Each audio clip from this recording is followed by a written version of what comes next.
Приветствую вас, жители Суперземли, на связи Кайрон. В этом видео обсудим с вами свежие ответы сотрудников студии Arrowhead касательно новой дорожной карты, расширения количества уровней и других важных вопросов от хеллдайверов, ввод новых методов борьбы с читерами, возвращение обновленной миссии по распылению термицида 2.0, провал второго главного приказа из-за хитрости гейммастера и финальный этап кампании «Звездная ограда», а также другие наиболее интересные новости. Устраивайтесь поудобнее в своих адских капсулах, мы начинаем. Стартует сегодняшний выпуск одолазных новостей со свежих ответов комьюнити-менеджера Баскинатор, которая сообщает, что следующая дорожная карта будущего контента может быть опубликована вместе с очередным крупным обновлением. У меня нет ничего конкретного, чем можно было поделиться, но я надеюсь, что когда мы выпустим очередное крупное обновление, вместе с ним мы предоставим и новую дорожную карту. Она будет похожа на ту, что мы уже публиковали. Основные вехи, которые мы запланировали, но без спойлеров для тех, кто не хочет знать подробности. Однако тот самый первый список планов до сих пор не был до конца выполнен, потому что мы так и не увидели новый обычный Варбонд, который должен был выйти еще в июне. И как оказалось, если внимательно присмотреться, то можно увидеть уточнение мелким шрифтом о возможности переноса контента при необходимости. У нас были некоторые проблемы, но мы это предвидели и специально подчеркнули, что это не исчерпывающий список, и он может быть изменен при необходимости. Мы стараемся изо всех сил, и мне жаль, что пока он не оправдывает ваших ожиданий. Новые посты в блоге разработчиков о текущих работах и ближайших планах, которые ранее обещал публиковать каждые 2 недели главный креативный директор студии Йохан Пилстед, также будут. Мы все еще этим занимаемся, хотя был перерыв, когда наш директор, он отвечает за блоги, заболел, но сейчас он вернулся к работе. Короткий подтверждающий ответ касается ввода новых уровней прокачки аккаунта. Чуть больше подробностей ранее предоставил гейм-директор Arrowhead Микаэль Эриксон, ответы которого я разбирал в одном из своих прошлых видео. Подсказка на него появится в правом верхнем углу экрана и в описании под этим роликом. По теме следующего многострадального Варбонда, который все никак не выйдет в релиз, у Баскинаторши нет никаких новостей. Что касается летнего перерыва абсолютно всех разработчиков, который по ошибочному мнению некоторых длится месяцами, комьюнити-менеджер сообщила следующее. Некоторые уже забронировали свои отпуска, а некоторые не берут летний отпуск или берут его позже. Чтобы еще больше развеять слухи и спекуляции диссидентов о многомесячном отпуске всей команды студии Arrowhead в летний период, гендиректор Шамс Джорджани еще в 2025 году отвечал, что позаботился о правильном графике отпусков сотрудников, и фактически за весь год офис разработчиков пустует только 2 недели в конце июля, начале августа и во время государственных праздников Швеции. Также сегодня, 9 июля, были введены новые методы мониторинга подозрительной активности с суперкредитами и борьбы с нечестными игроками. Кратко, теперь система работает следующим образом. Если вы зарабатываете кредиты с необоснованно высокой скоростью, которая значительно выше, чем у самых успешных игроков за всю историю, теперь предусмотрены меры противодействия. Это не должно затронуть честных хеллдайверов, а только нехороших людей, жульничающих в системе. Если вы просто обычно распространяете демократию, проходите карты, обыскиваете точки интереса, вскрываете бункеры, вы никогда не заметите никаких изменений. Эти меры созданы для поимки читеров, а не для того, чтобы замедлить честный заработок суперкредитов. Таким образом, разработчики теперь могут выявлять и пресекать читерство в начале, а не после того, как ущерб уже нанесен. Сохранять ценность заработанных наград, чтобы ваши суперкредиты действительно стоили того, чтобы их получать. Выровнять игровое поле на каждой планете и для всех. И, конечно же, позволить честным хеллдайверам сохранить все заработанные суперкредиты. Кроме того, эти изменения будут внедрены и для других наград, таких как медали, образцы и реквизиция. Если у вас остались вопросы или возникли технические трудности, обратитесь в службу поддержки студии Arrowhead. Ссылка на официальный сайт расположена в описании к этому видео. Исходя из всей этой информации, ранее полученные даже нечестным путем суперкредиты не будут списаны, но с сегодняшнего дня именно читерские способы их заработка перестанут работать. Продолжая тему нововведений, миссия по активации башен, распыляющих термицид, вернулась из прошлого в обновленном виде. В данный момент она доступна на планете Гениальность. Порядок выполнения этого основного задания остался тем же, что и в апреле 2024 года. Однако разработчики немного поработали над звуковым сопровождением и цветом распыляемого термицида, который также был обновлен до версии 2.0.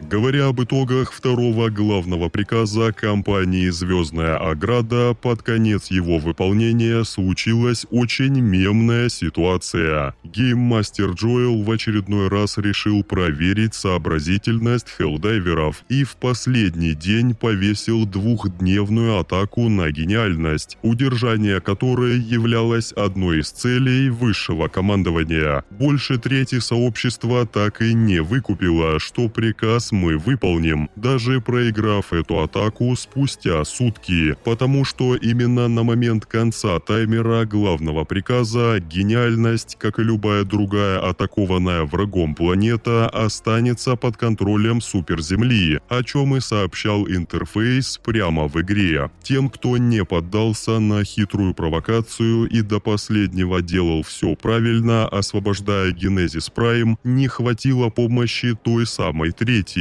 сидящей на гениальности, в результате чего мы таки провалили этот приказ. Но одновременно с этим, за счет той самой трети хеллдайверов, которым удалось организовать доблестную оборону планеты Гениальность, строительство стены СКТ+ было продолжено, хотя и с использованием максимально экономичных местных материалов. Какими бы ни были строительные материалы, ожидается, что в рамках первого этапа строительства будет возведено около 50% от запланированной длины стены для рассеивания термицида 2.0. Когда стена будет полностью построена, терминиды окажутся навсегда локализованы в уголке галактики, где будут систематически истребляться на радость всем гражданам. Однако шанс получить новое вооружение у нас еще остается. Для этого нужно обязательно выполнить последний, третий главный приказ в цепочке текущей галактической кампании, после чего по ее итогам винтовка R4 Гиена будет выдана всем хеллдайверам, хотя бы раз зашедшим на свой эсминец на любом этапе. Последующие 4 дня мы должны уничтожать нужное количество любых термигнит и удерживать планеты Терек и Эрата Прайм. Радует, что строительство многосекторного отрезка стены СКТ+, распыляющий термицид 2.0, близится к завершению, а значит, почти половина проекта скоро будет введена в строй. Но в ответ на это терминиды прилагают скоординированные усилия, чтобы прорвать и обойти новый барьер, прежде чем он навсегда изолирует их внутри. Жуки оказывают колоссальное давление на приграничные планеты, и если их не остановить, могут перерезать федеральные линии снабжения. Также следует ожидать, что незаконное сопротивление жуков будет расти, с каждой все более отчаянной попыткой избежать истребления. С фронта иллюминатов закономерно поступили не очень радостные новости. Планета Сиэс была поглощена зловещей бездной из-за нашего поражения задание в ходе кампании срочного освобождения. Теперь секретное оружие ксеносов занимает практически весь сектор Омега. На этом мы заканчиваем с главными темами этого ролика и переходим к обзору личного приказа на ближайшее время и постоянной рубрике ваших комментариев. Личный приказ на ближайшие сутки – нарезать 100 любых врагов демократии с помощью стратегемной автопушки. Настало время рубрики «Комментарии подписчиков под прошлым видео». Открывает ее на сегодня ДМК. Зашел на корабль после патча с фиксом вылетов, посмотреть прогресс текущей операции в новом терминале напротив оружейки. И вылет. Стабильность. Уважаю постоянство разработчиков. Классический Arrowhead момент. С каждым новым патчем с фиксом старых багов вылезают новые. Второй комментарий оставил солнечный. Недостаток варбонда в крови. В свете недавних событий разработчикам пришлось в срочном порядке выдать некоторые части будущего варбонда бесплатно за компании, но основная часть этой премиальной заслуги с новыми позициями должна выйти в релиз. И последний на сегодня комментарий от Бака Татака. Мне кажется, если за взятие Киберстана давали бы Либератор в окрасе супергражданина, а не демократическое спасибо, то к обеду планета была бы уже под властью суперземли. Полностью согласен, такие награды и компании нужно было вводить намного раньше, а зато дисбалансное месиво с воксами на Киберстасе нам должны были выдать как минимум годовой запас таблеток от ПТСР на каждый эсминец. Дорогие друзья, благодарю вас за поддержку этого видео. Не забывайте ставить свой эдско-десантный лайк и подписываться на канал и наш телеграм. На связи был Кайрон, до встречи в новых видео. Черт возьми, дайверы.